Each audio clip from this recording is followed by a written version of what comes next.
Welcome to West Cookin. I am Chef Safiyat. Today we're going to cook egusi stew with eba. Some of the ingredients here are ingredients that I love to grow. So I grow them just to make this meal. And here they are. So the ingredients that we're going to use in this egusi stew, first is the protein. The protein, you could use any protein. Today we're going to use some beef that's used for stew. Then we're going to use some tomatoes. I love growing tomatoes. And these are beef tomatoes. They're big and firm. Then we're going to use lots of onions. Today I'm using a sweet onion because I like that note added to the dish. And we're going to use some spicy peppers, habanero peppers. We may only need half of one. We're also going to use some garlic, some ginger. We're going to flavor the protein with a lot of spices. I love seasoning my meat with herbs that I grow in my garden. So I grew this thyme that will add some flavor to the meat. And this is African basil that I grew. And I grew up watching my grandma take it and put it in any meal and it add another note of flavor to it. I can't even describe the flavor note, but it's distinct to that, that herb. It's a basil. It's not the same basil that you see in grocery stores here, but if you're interested in growing there, you could check out my website to grow African basil. The meal itself is called egusi, and this is the egusi seeds. It's actually a melon seed. The melon is grown like watermelon, and it looks like a watermelon, but the flesh in there is bitter. So the fruit is grown solely to harvest the seeds and use it for so many things. The seed has a nutty flavor, and when you blend it, it becomes creamy. That's why this stew is called such, egusi. Egusi is just one name. There's many names for egusi stew because there's so many beautiful tribes in West Africa that calls it another name. You might hear agushi or egushi. So it's the same thing. We're also going to use palm oil. This is an ingredient that you'll find in West Africa, but now it's all over the world. It's grown for its fruits and oil. You may think that you don't eat or you never tried palm oil, but you may have, because in the baking world, that's one of the fats that they use to bake goods. Another ingredients that we use is obvious: salt, pepper, and some chicken bouillon. This is a powder form. The other ingredient or the other part of this meal is called eba, which is, this is gari. And gari comes from this. Can you tell what it is? This is a cassava, or also known as yuca. It's a root vegetable that it's cooked in various forms. It could be boiled, it could be fried. Some people make it out of, for chips.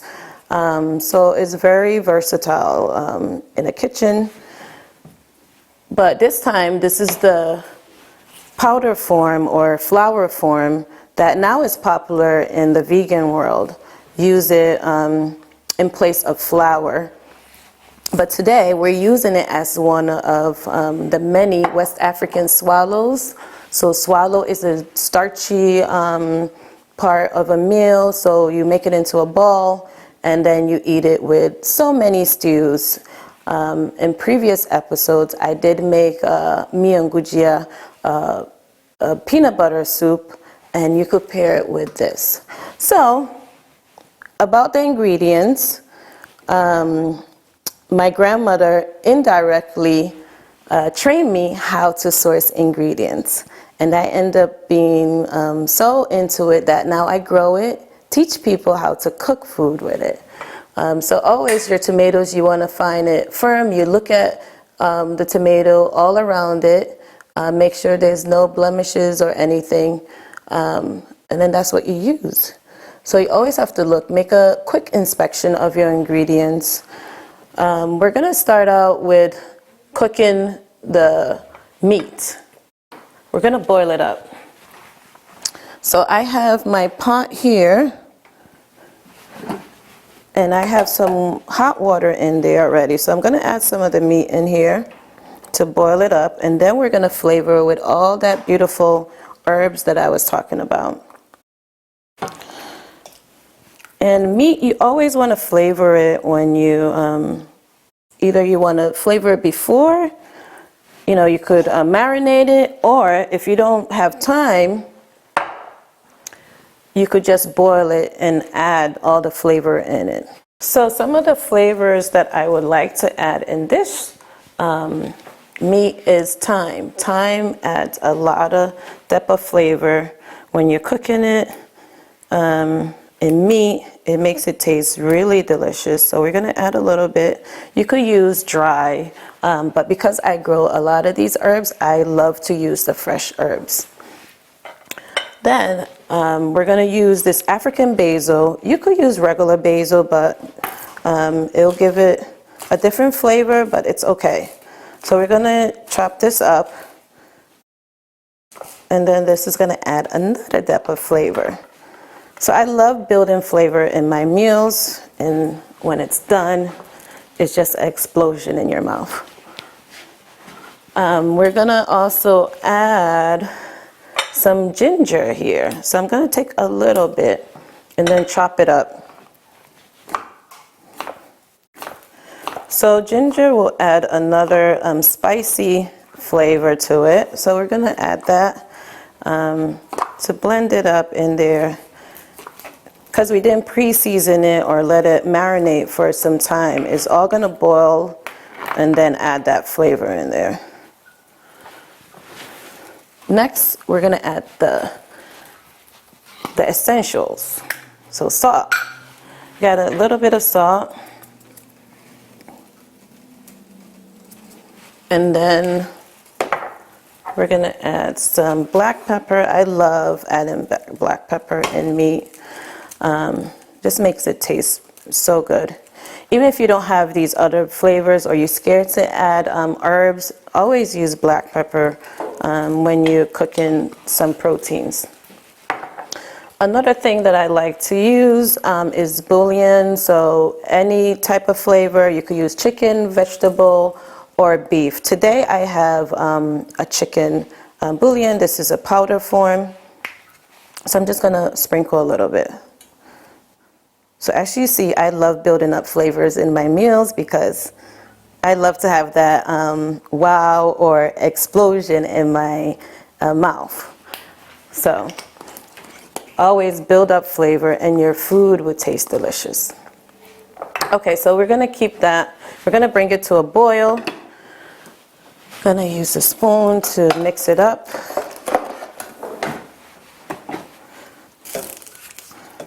And you could use any meat. You could use fish, you could use seafood, or you could omit it all and just make the egusi stew without it, which is fine.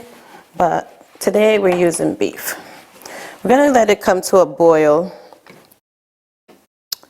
And then I'm going to walk you through the other ingredients. So we're going to use the palm oil. The palm oil is going to be what we're going to fry and make the stew.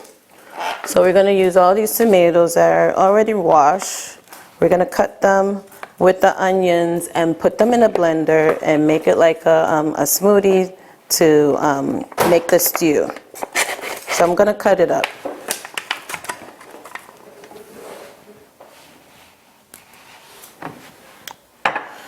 So I enjoy using all these ingredients and even growing them, because growing up in a community setting with my grandmother, she trained me indirectly on how to source ingredient. I was born in America, but my parents took us to Ghana to meet our family on vacation, and it became a long, long vacation. So I had a lot of time to spend with my grandmother and a lot of uncles and aunties in the family to learn so much from them. And this meal, making it brings up a lot of childhood memories of making this meal. My family is a huge family. Any given day, there's more than 50 people in the household. So all the young girls will be tasked with sourcing out ingredients or helping in one area of making a meal for the day. So it will be either you're going to source out, or you're going to be the sous chef for the day, or clean up the dishes. Everyone had a role. And I always found myself in sourcing the ingredient and being the sous chef. So already I have the tomatoes here and some garlic. I put 1 clove. I want maybe about 3 cloves in there. It's hard. And then we're going to put some ginger. I'm going to put some ginger to build up more flavor in there. And then I put only half because I didn't want to scare my party of friends that are going to eat this meal with a very, very spicy meal. So I only put half. And sometimes in this meal, if we have people that can't tolerate the spiciness, we throw like 1 whole one in there. And if you dare, you could take that one and leave it, put it on your stew and eat it privately and enjoy the spice. So we're going to blend this.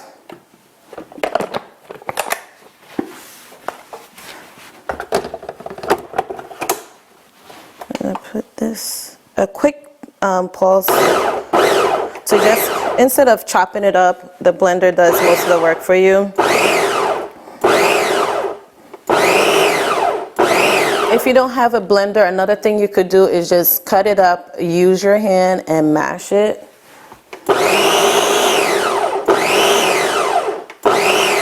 It doesn't have to be any specific consistency, it just have to break down a little bit. Or if you don't even want to do it in a blender, you could just chop it up to give it another depth of texture. So I'm going to turn on our pot here. And we're going to add this beautiful oil, palm oil, red palm oil. It's full of antioxidants and it's so good for you. People out in West Africa even take it by the spoonful because of the health properties it has. The fruit itself, the palm nut, there's a palm nut soup. So the flesh is taken out and cooked into a soup. And then the layer that comes up is this oil. So that's what they skim out and then sell it in the bottle full or sometimes in the barrel full. I've seen it in the markets out there.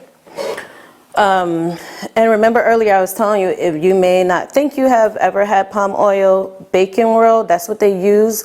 They do deodorize it and remove the golden part of it, which is the color, out of it, and it's clear, and they use it in bacon because it's a good fatty binder too. So as this is heating up, we have some onions. I'm gonna also open the meat. We're gonna add a little bit of onion in here to add another depth of flavor. As you know, I love adding vegetables, herbs, all the good stuff to add some depth of flavor in every step of cooking my meals.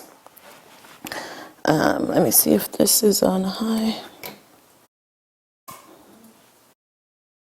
So we're gonna heat this up. This is already, the meat is boiling, all the aroma. I wish there's smell-o-vision for you to smell it. It smells meaty, and all the herbs in here smell so good. I could smell the black pepper. I could smell a little bit of the thyme and the African basil in here. we're just gonna let it boil till all the redness in the meat is gone. And then this flavor and the juice in here, it is gonna go into the meat. We're not gonna discard anything here. We're using everything. Now, the palm oil is heating up. Then we're gonna add all these onions to cook it down to make the stew. All right, this is all heated up. So we're gonna add our onions. I love a lot of onions. In Ghana though, they have a lot of shallots. They don't have these sweet onions. I do not know why. Maybe that's just the variety they like over there. But they're smaller and red. They look like red onions. But it has a different flavor. As you know, sweet onions is sweet. When you cook it out, it's almost like candy. And I love that sweetness in dishes, so I add sweet onions wherever I can. So the sweet onions is gonna go in here. And then we're gonna add all this goodness.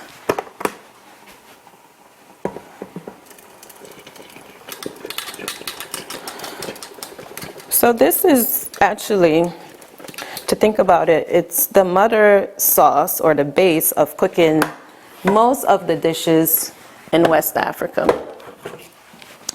This is the steps that you do to make some jollof rice. It's also the step to make other soups. So if you have onions, tomatoes, and some herbs, ginger, garlic, you can make so many African dishes. So we're gonna cook this stew down, the red sauce. That's what most people call it, red sauce or tomato stew. And then we'll carry on with the next steps. Okay, so our stew is coming together here. Again, I wish we have smell-o-vision available, that you could smell all the different aroma that's coming here. You could smell the citrusy or tangy tomatoes here. You could smell the sweet onions. A little bit of the spices coming through from the ginger and the habanero. And all this goodness, and also the meat too. It looks good. We're just gonna cook down this stew a little bit, which is the red sauce. And in the meantime, we're gonna work on the greens, because in the egusi stew, you can't make it without greens. Normally, they use, in Ghana or Nigeria, they use the amaranth, also known as kalaloo. Jamaicans love to use that, or anyone from the Caribbean, they know what kalaloo is. It tastes like spinach. It's also used in different dishes. Here today I have kale, so that's my twist. I love growing kale and a lot of other leafy greens, so I'm using kale in place of the amaranth and the kalaloo. And I'm also using some spinach. So these ingredients, you could find them in your grocery store. You could find them fresh. If you can't find them fresh, you could find them frozen, and you could use them the same. If you are a busy mom like me and you don't have time to source out these ingredients, just get them fresh. You could do any of the online companies that you could order food from. They could get you all the ingredients that we have listed for this meal. So leafy greens have a lot of nutrients in them. That's why a lot of different tribes or different cultures like to incorporate it in their meals. Like spinach has a lot of iron in it, which makes your blood, you know. So that's why we add it in so many dishes. But with all these leafy greens, it looks like a lot, but watch. It's not going to be as much when they cook down. Most greens, when you cook it down, is like a tablespoon afterwards. This will probably be like a cup or two after we cook it in the stew. So we're just going to break it up, and our stew is looking good. Look like it cooked down a lot. Gonna give it a quick stir.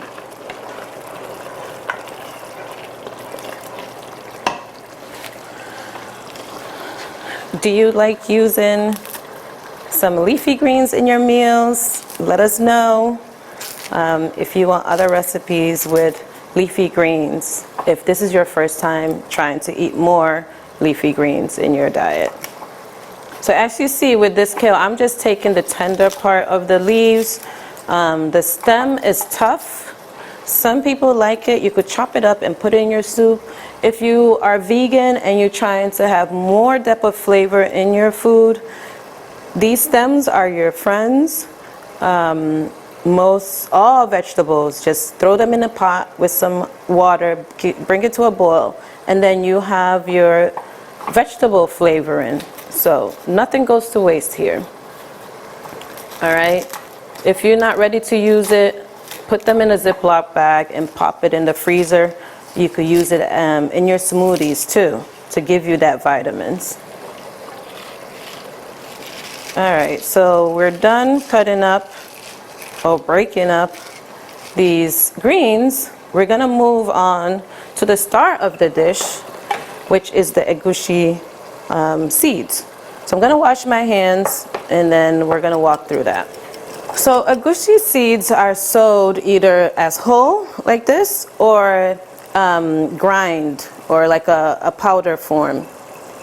I like to get it whole because I like to see my vegetables and seeds and herbs whole, and then I process it at home. But if you come across the powder form, it's okay. Egusi originated from West Africa. It grows like a watermelon. Actually, the fruit looks like a watermelon, but the flesh is not something that the people eat. They grow it, Nigerians grow it solely for the seed. So the whole fruit, like watermelon, will be cut up, taking out all this, the pulp up for the seeds, dried up, and then this is what we have here. Now I'm tossing it all over. We're gonna take this and we're gonna blend it like a smoothie, and we're gonna add it to the stew here.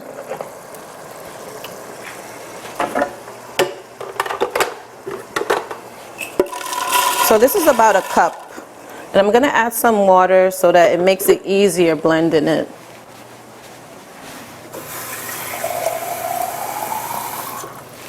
You could also blend it in a coffee grinder if you just want like the flour consistency of it. Because then if it's in a flour consistency, you could put it in a jar and just take it by the tablespoon and use it whenever you need it. So we're gonna give it a blend.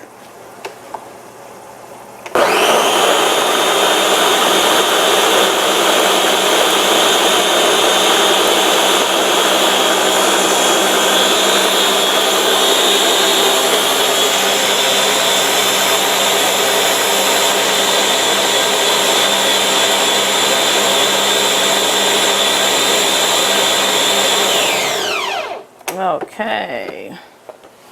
All right. I think this should do. So as you see, it looks so creamy. We could pour it in here just for visual. It's almost like a smoothie you could drink, right? But it's a nutty. It gives it a nutty flavor, smooth, but a little bit of graininess in it. So this is what it looks like. We're gonna add it in here to cook it, and then I'm gonna share what it's gonna look like. Very interesting. When it's cooked a little bit, it looks like consistency of scrambled eggs. So normally when you put it in the stew, you want it to just sit a little bit, cook, and kind of do what eggs does, coagulate, you know, cook, bringing it hard in a little bit before you mix it up. If you mix it up, once you put it in, there's gonna be tiny bits So you want a little bit of chunks. So we're going to let it sit here, cook a little bit, and then we stir it. Once we're done with that, then we're going to add this delicious boiled meat in here. And after that, then we add this, and then egusi stew will be done. So this nutty flavor, like, it's another good substitute for it is pumpkin seeds. So if you don't find the egusi soup seeds, you could find pumpkin seeds, and you could try other pumpkin seeds. If it worked out and looks the same for you, please let us know. But pumpkin seeds is one thing that is a good substitute for this.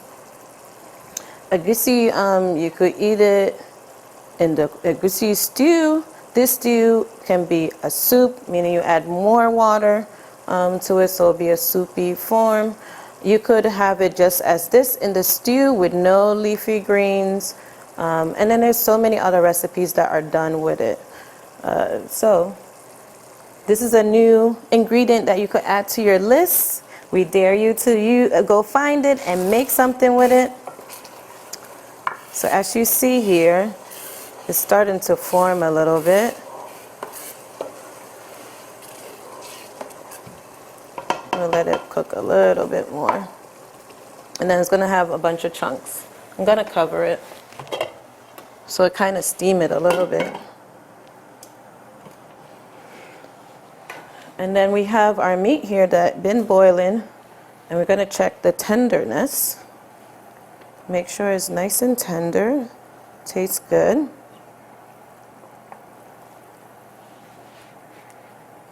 Yeah, it looks good.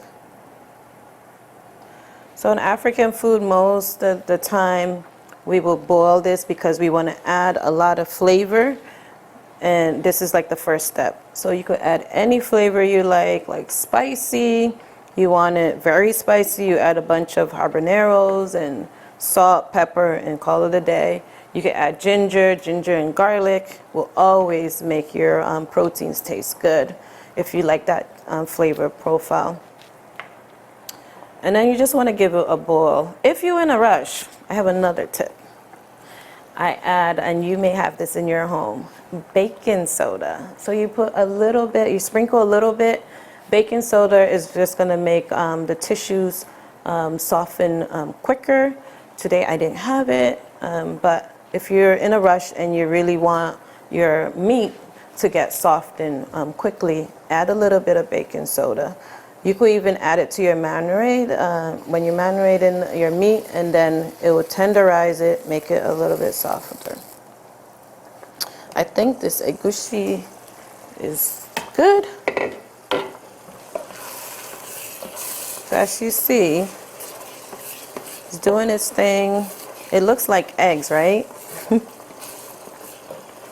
Oh God, I'm smelling my childhood here.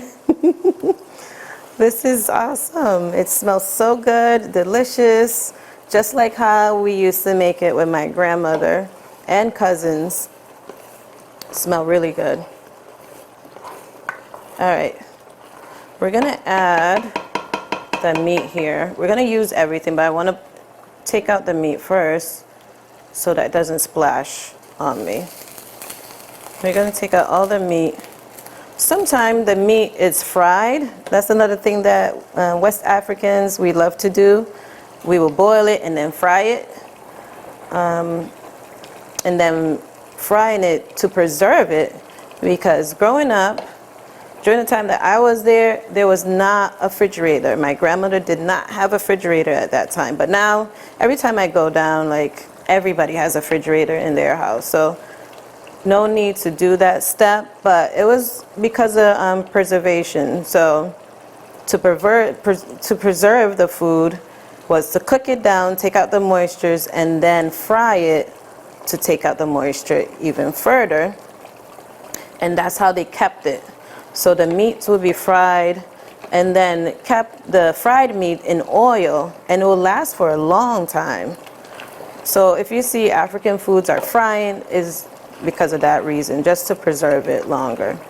And most of these food, if we had leftovers, like, it stayed outside, Nobody got sick, you know, because of the steps that and the techniques we took to make the dish. So I put all the broth from the meat in here because it adds more flavor. Now it has turned into a soup. We were going for a stew, but now it has turned into a soup. We could leave it to cook a little bit down to get all the flavors, so it become a stew, but we'll leave it like this. So as it boils down, I'm gonna do a taste test. I love doing taste tests in between to make sure the flavors I'm trying to build is there. So you just take a little bit, taste it, tastes good. If you notice, I only add salt to the meat, and it has carry over here, so I do not need to add any of these flavors again because it's in there already. So we're gonna give it a boil a little bit, and once we give it a boil, then we're gonna add all our greens in there, and then the soup is done. In the meantime, I'm gonna get prepped for our eba, which is our starchy part of this meal. It's a starchy swallow that we're going to eat with the egusi. And that's really a simple recipe. So now it's time to add our leafy greens here. We're going to add all these leafy greens into this. It looks like a lot, but watch. It's going to be barely any in there. So this part is what makes it cook down. And it's not going to be soupy anymore. It's going to be more of a soup, a stew. And you could cook it anyway. If you want to leave the leafy greens there longer to cook down, or you want to do it quick, it's up to you. I like to have the greens with a little bit of bite to it, so we're not going to cook it long in here. Long meaning more than 10 minutes. So after we put this about 5 minutes, it should be good. So we're just gonna let it cook for about 5 minutes.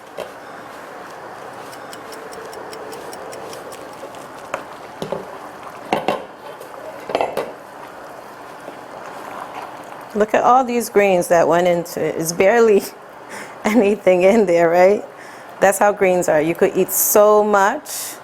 You need to eat a lot to get the vitamins you need. That's why nutritionists out there will say eat a lot of greens, because it'll fill you up, and you need a lot to fill you up too. I'm gonna add a little bit of salt and a little bit of the bouillon.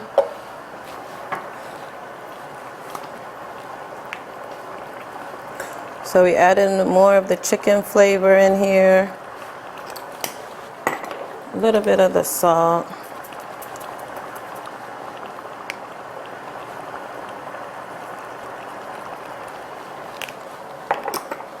And then we're going to do another taste test. So as you're cooking, you want to always taste test your food, because then you have, within the steps, you have an opportunity to make sure the flavor is right. So always add a little bit and then taste test. You could take a recipe and follow it to the T and it wouldn't come out, because sometimes recipe developers will do this and then forget to document that part that they added extra salt or another flavor.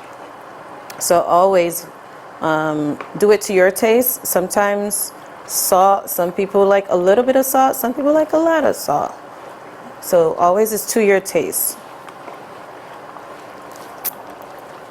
Okay, it tastes right for me. And this egusi needs about 3 minutes of cook time. It should be good. Now we're gonna work on the eba part. So eba, gari, comes from cassava. Cassava also is known as yuca. I believe yuca originated from South America, so that's why you see it over there. It's made into so many things, from drinks to gari like this. I actually saw this gari form at a Brazilian restaurant. It's added as a condiment. So throughout the world, people use it for many different reasons. In West Africa, we use it as a swallow, which is called eba or teba. Depending on which tribal person that you find, they have their own pronunciation. So we have a hot kettle here that's boiling some water for us. We're just going to add it to the hot water and then mash it. That's about it. This is very easy. Anyone could do it. Growing up, it's one of the cheapest way to get a starchy food to the plate, and because there was a lot of us in my grandmother's house, this was one of them that we used. We paired it up with so many things, from stews, soups, different type of soups, and some of us, the sous chefs that were among her, would be doing this, would be tasked with making the eba, because it was the easiest thing to do. You could just boil the water like this, or you could also boil the water on the stove. Doesn't matter, you just need hot water. So our water is boiling now. I'm just gonna eyeball it and put a little bit in here. And then we're just gonna gradually add this in there, the gari, till the water is absorbed all together. And then I'm gonna use this tool called muchia. It's just a wooden stick that's used to making so many swallows. So like tool, you use it, it's just a masher. So we're just gonna mash it around. And as you make this time and time, you're gonna know what it looks like, what it feels like, and if you need to add a little bit of water. In this case, I'm gonna add more because I don't think this is enough for us. So I'm gonna add more water and add a little bit more gari in here.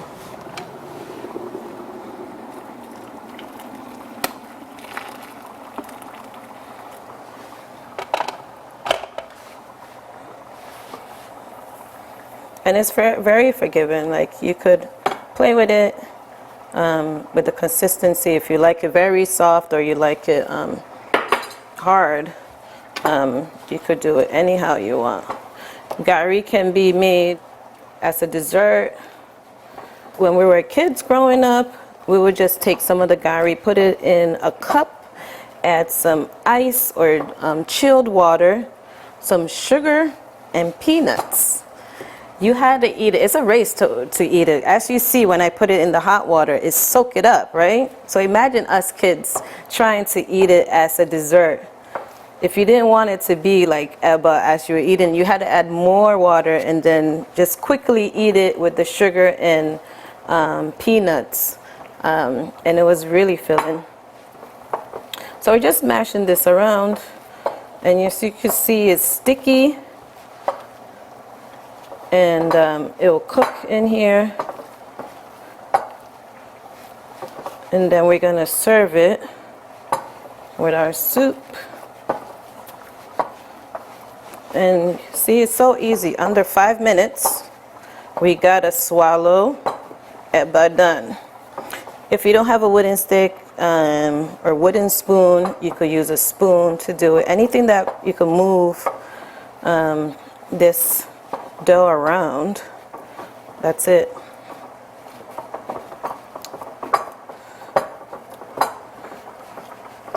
Sometimes my grandmother will cover it and leave it when you add the hot water instead of mixing it around so that it cooks on its own.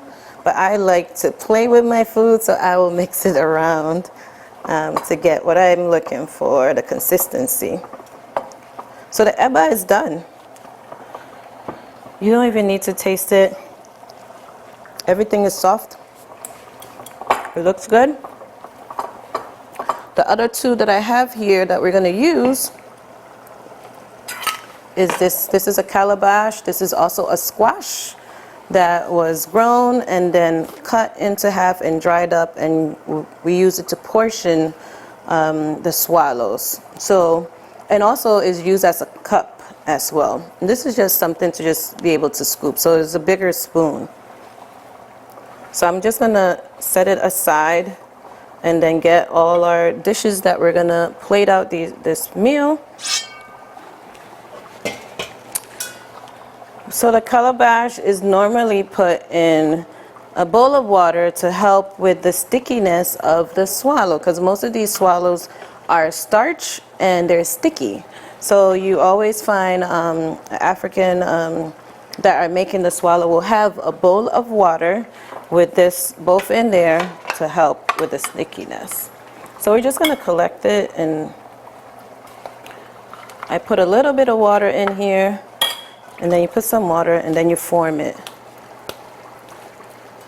There's different size of this calabash. You know, you could do this if you want to just make sure it turns into a ball. And when it doesn't move a little bit, you add a little bit of water and you see them. I'm not an expert, but I've seen my grandmother does like 50 in like less than 5 minutes. And then you put it like that, and that's it. But in all means, you do not need to do this presentation. You could just scoop it out and put it into a bowl, and you could eat it like that. This food is a finger licking meal. You use your hands a lot to eat it, and most swallows, it tastes even better with your fingers. So when you go to a restaurant in Ghana, Nigeria, you will not be given a spoon until you request it. You'll be given a bowl like this with water to wash your hands and eat your meal. Because once you taste it with your fingers, you're gonna know why. You're gonna be licking your fingers throughout, and you would want to feel the food. But if you don't like the feel of the food, you are welcome to use a spoon. All right, now we plated all the eba or teba. We're gonna add the soup. Looks so good, really good. I'm gonna turn it off. It's done. It looks so good and smells so good too. It does splatter a lot, so make sure you, as you cooking, you're cleaning around, or let it splatter when you're done.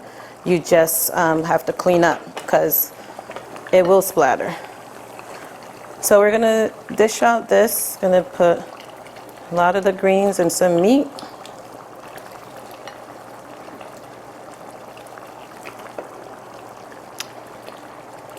Egusi.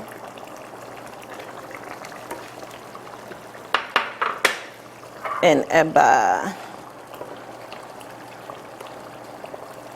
So excited for my friends to try this.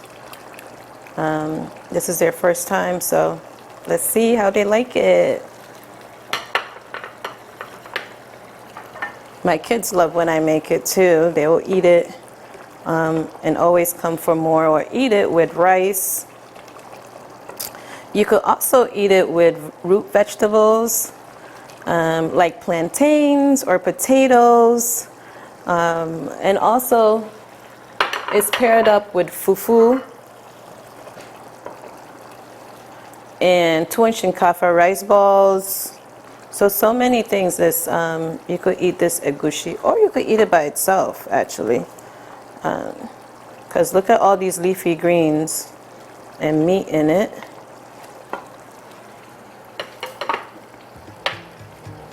And there we have it, egusi stew or soup with eba. Thank you for joining me for another episode of What's Cooking. I am Chef Safiyat. I hope you try this and cook it in your home for dinner or lunch, and sometimes we even have it for breakfast when it's leftovers. So let us know how you like it. Thank you again for being here and watching us.